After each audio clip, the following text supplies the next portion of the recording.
guys, so today I'm going to be talking about faux leather card.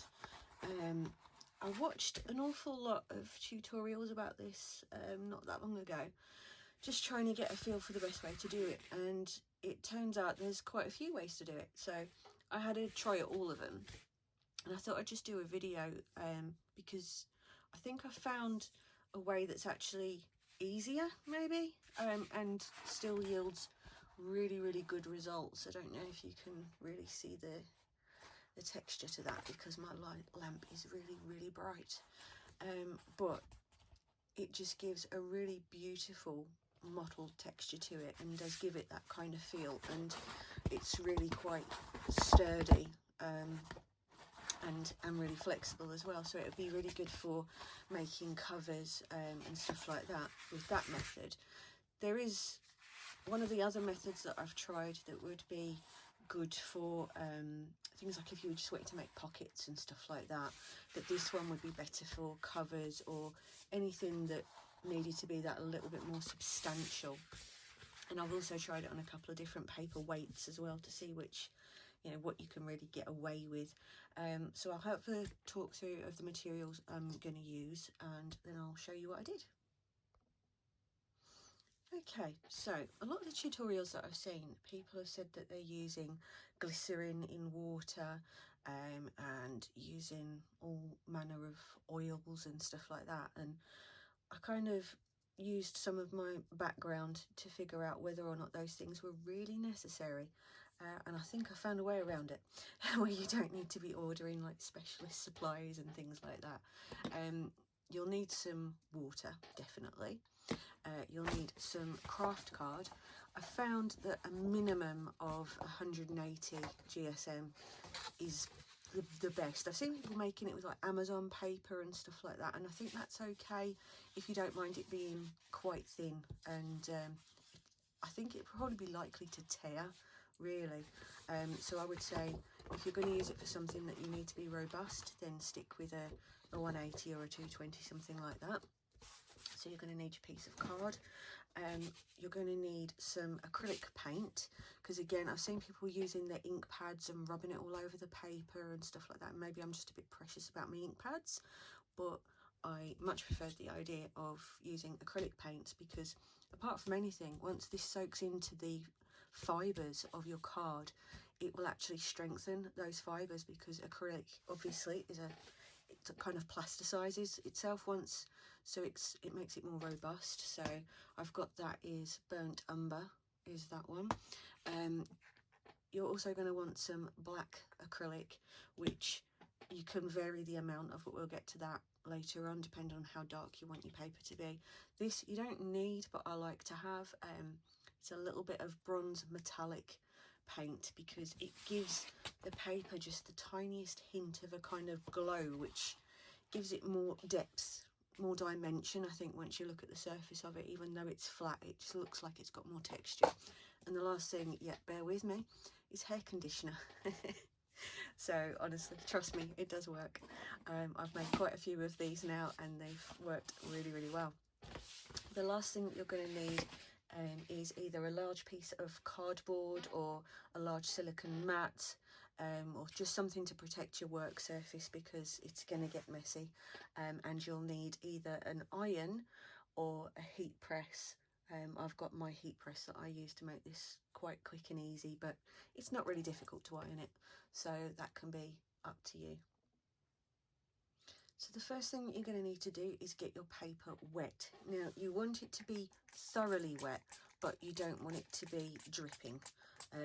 So it's best to start off just a bit at a time, and then add more as you need it. So once you've got a good bit on there, just give it a little wipe and let it absorb.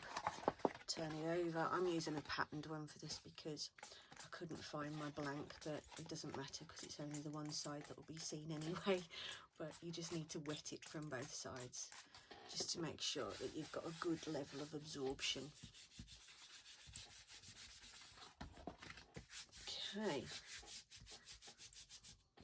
Now, once it's quite damp, just start to kind of work the paper or the card just a little bit. You don't want to create creases, that's the point. You want to see how flexible it is.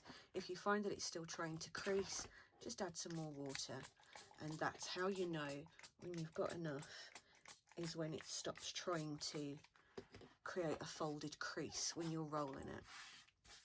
So just give that, again, as I say, just a nice little, okay.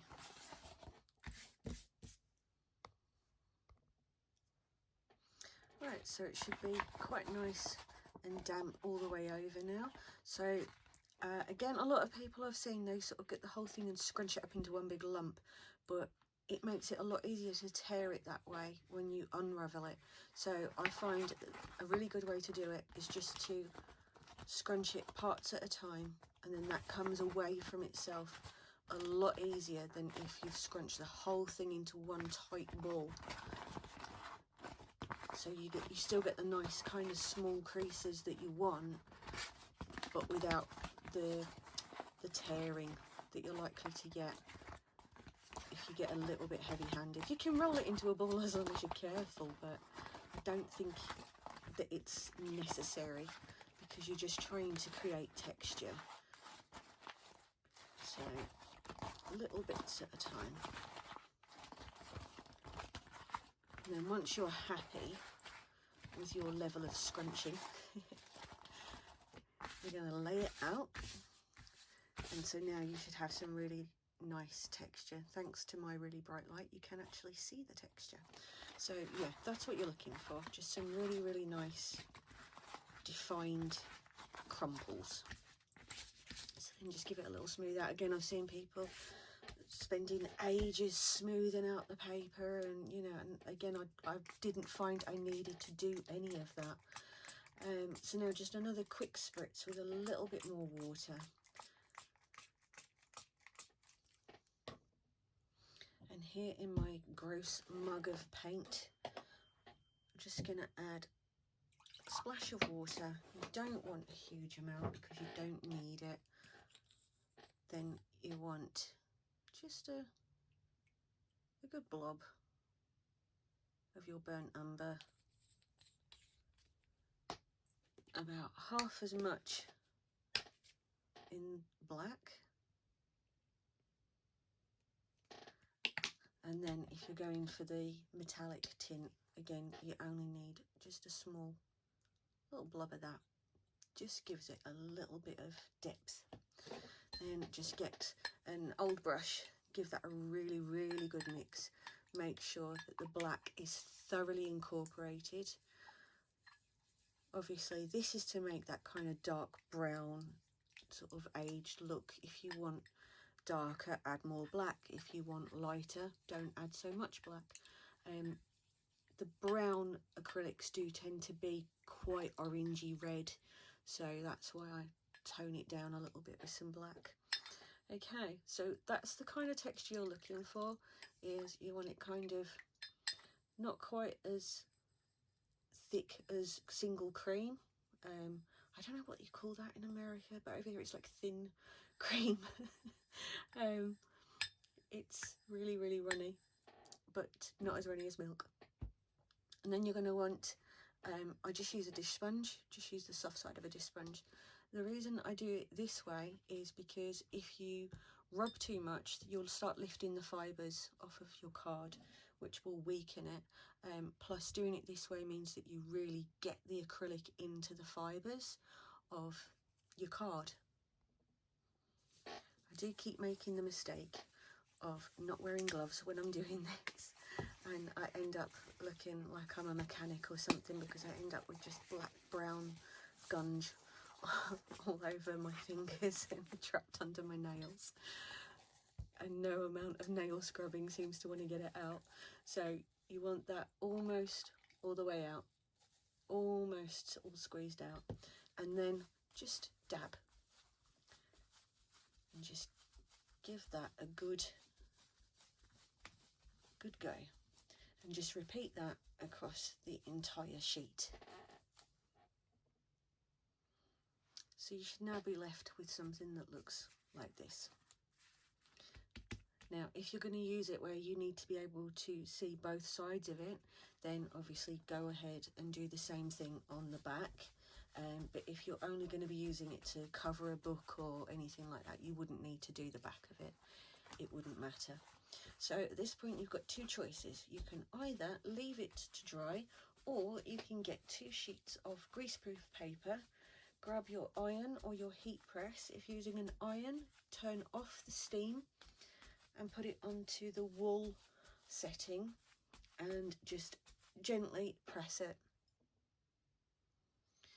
So once you've got the edges painted however you want them, if you want some more texture, some more visible texture going on than you have here, if you add a little bit more black acrylic paint to your mixture, just a bit, and then take your sponge and just ever so lightly rub it, and it will start to pick up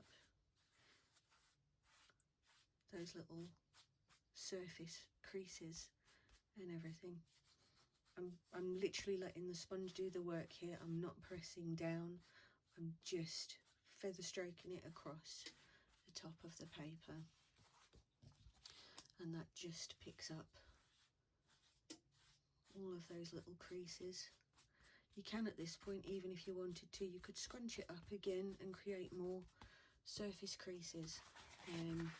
So just doing like you did before and just scrunching it a little bit, and then just go over those, and that will pick up extra pieces just to give even more texture to it for you.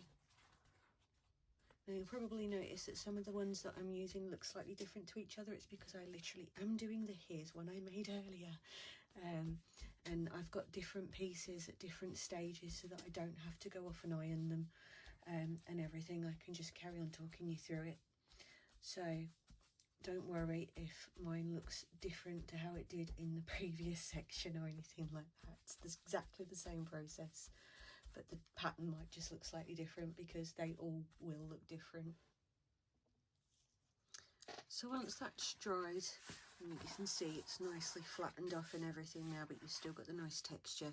What I tend to do then is go around the outside edge with another coat of the acrylic paint, just sponging that on, and then let it dry, because I quite like the effect where it kind of fades to lighter in the middle. So if you're going to do that, just repeat the previous step, but just around the outside, press it, and then come back to this point once it's dry. Okay, this is the point where you just have to trust the process. So I have my hair conditioner, but I think you could probably use moisturiser or something like that, but you just want to get just a bit. I still managed to get paint on my hands even though I had gloves on. And now what you want to do is massage that in to the paper, and just, you really want to work it in there until it feels like you can't get any more movement from it, so it's completely absorbed into that, and do that across the entire piece.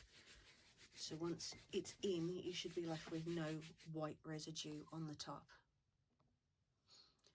Now the reason that you're doing this is to keep the paper supple once it's dried and coated.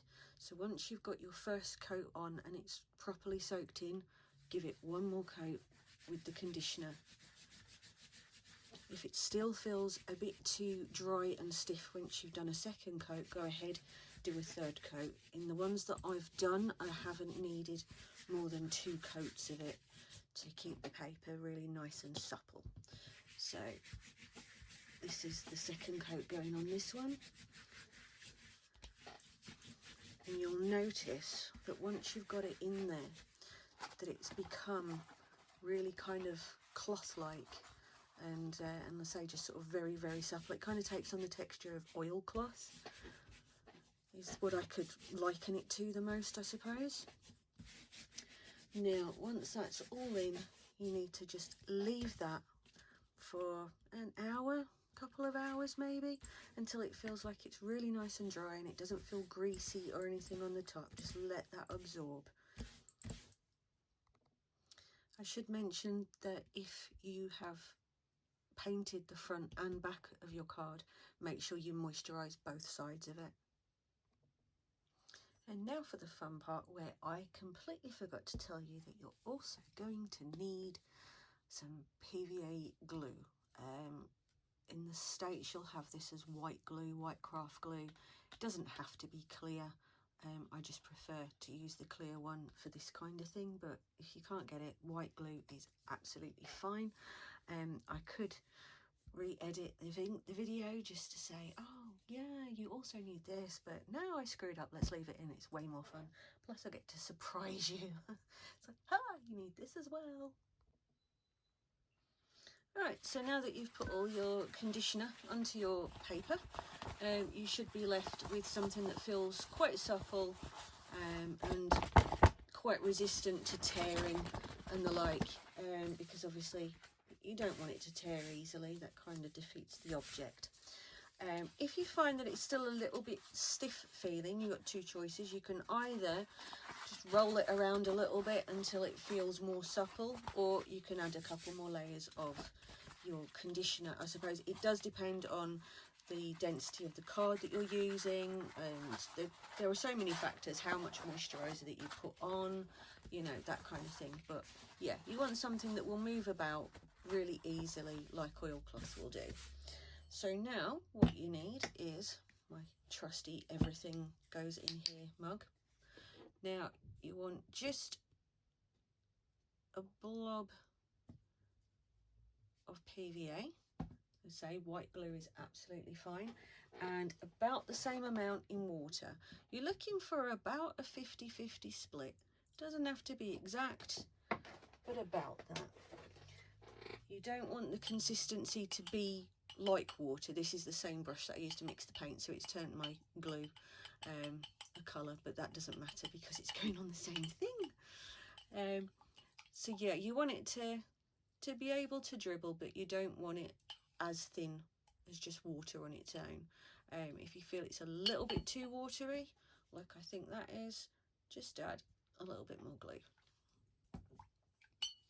Because the purpose of this is to strengthen and coat, but you don't want to put pure PVA on there. It needs to be watered down.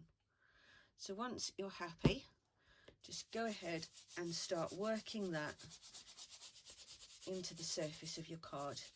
Give it a really good, really push it down into the fibres of the card. And people might think that this will make it stiffer.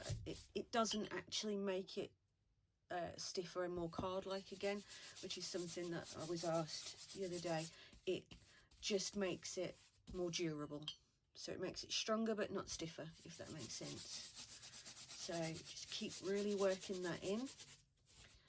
And then when you get to the end of each coat, let it dry. You can use a heat gun at a distance to speed up the drying process of this, which is what I do. And it usually only needs a few seconds, but if you just leave it for sort of 15 minutes out in the air, it will dry. If it takes too long to dry, you've added too much water, because it's preventing the glue from drying. So that's how you'll know, is if it takes an inordinately long time to dry. But quite often, by the time you've got to the end of the first go over, it already is starting to dry where you started, because you're not overloading it. You need to build this up in coats. So that's the first one on, and as you can see there, that's already sinking in really, really nicely. So either get your trusty heat gun and give it a blast with that, or, as I say, just leave it to dry for about 15 minutes. Now, if you're doing these in batches, you can just coat them in the PVA and then just set them to one side as you go. And by the time you get back to the beginning, your first one's almost certainly going to be dry enough to apply a second coat. If you're using both sides, if you need it to be reversible, if you're making pockets or whatever, and you're going to see the inside of it, which obviously won't have the stripes, then coat the PVA mix onto both sides. And you're going to need between 2 and 4 coats of the PVA. 2 coats for anything under 200 GSM, so like your 180, stuff like that's going to want about sort of 2 coats, and the heavier your cardstock, the more coats you need to give it, but I say it doesn't take long at all. And then once that's done, you're ready to go. So what you should have now, let me just get rid of this. So this is the one I showed you at the beginning. Unfortunately, you can't really see just how great the mottled texture is on this, so I'm going to take some photographs and add them in as stills so that you can see just how good the texture is. This one on film looks like it's really, really pale, but it's actually not as pale as it looks. It's just the light in here. So these are the 2 that I was working with while I was showing you what to do. So this is the end result of what we've been doing here today, and this was the one that I showcased from previously. So yeah, you can use this on all manner of things now. Like I say, it should be really, really durable, really resistant to tearing. It would be great for making little mini notebooks and using this as the cover. It would look fabulous on something like a forest-based journal, even as the actual cover of the book itself. So yeah, there's lots of different uses for it. But anyway, I hope this was easy to follow. As always, I am available for questions. Just drop me a message, come to my Facebook page, whatever, just let me know, and if I can help out, I will.